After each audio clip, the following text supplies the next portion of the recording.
What the House managers were proposing yesterday is basically to destroy the institution of the presidency as we know it, make it naked when it comes to partisan impeachment, not have a venue to go to court and litigate privileges that have been exercised by prior presidents. When it comes to Donald Trump, they're willing to destroy the institution of the office in the name of getting him. They would have the United States Senate create an impeachment process where the president would not be allowed to go to Article III courts to argue privileges that have been argued in every other impeachment trial and have been argued by presidents since George Washington. That would destroy the institution of the presidency as we know it. What would it do? It would allow a handful and a 300+ million country, people, along partisan lines to impeach a president without independent judicial review. To compel the Ukrainian president to do his political dirty work, President Trump withheld from President Zelensky 2 official acts of great importance: that coveted White House meeting, to which the President Zelensky had already been invited, and $391 million in military assistance Ukraine needed to fight the Russians.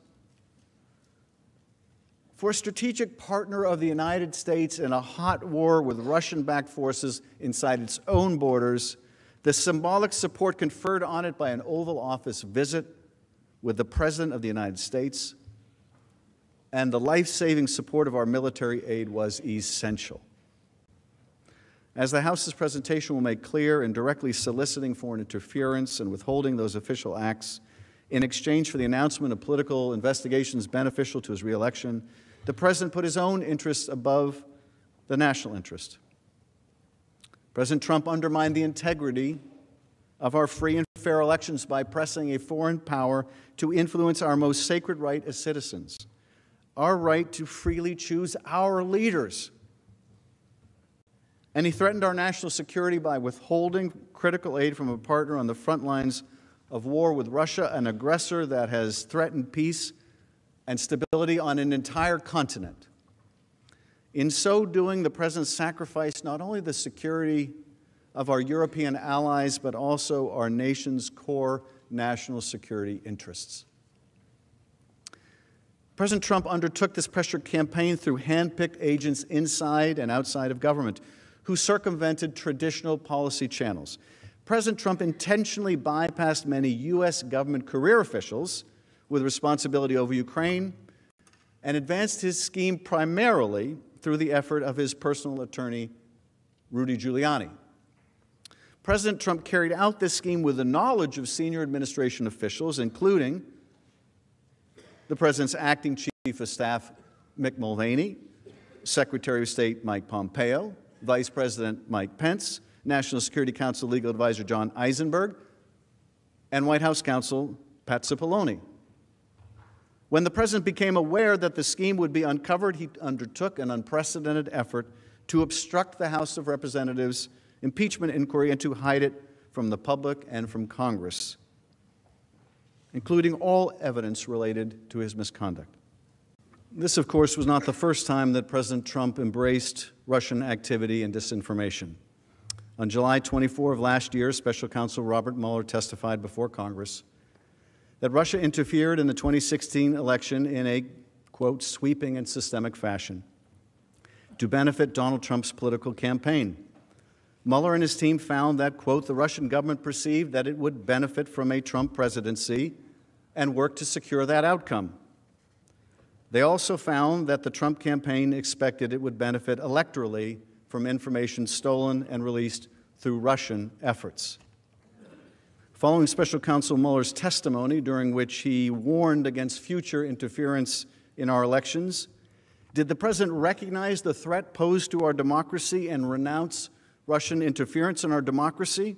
Did he choose to stand with his own intelligence agencies, both houses of Congress, and the Special Counsel's investigation in affirming that Russia interfered in our last election? He did not.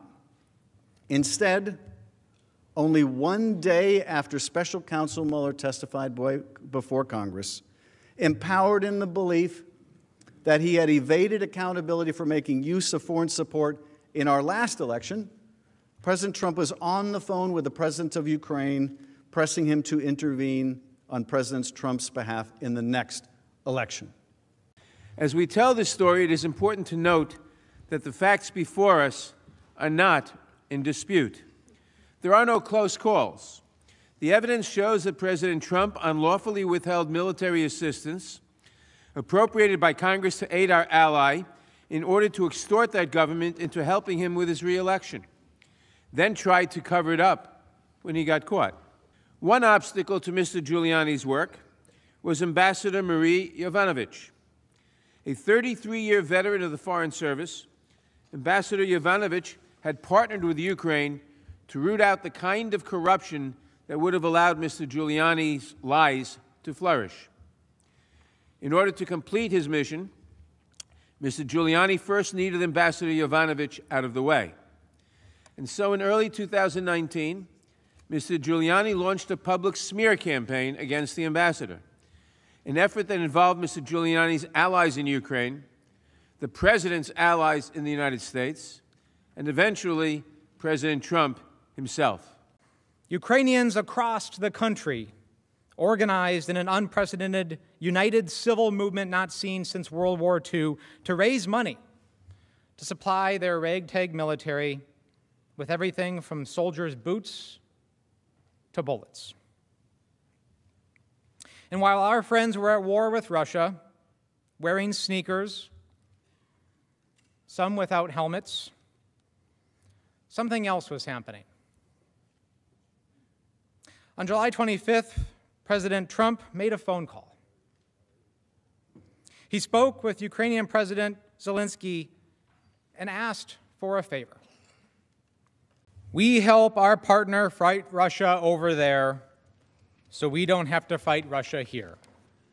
Our friends on the front lines and trenches with sneakers. DoD provided materials explaining that the $250 million funding package was for additional training, equipment, advisory efforts to build the capacity of Ukraine's armed forces.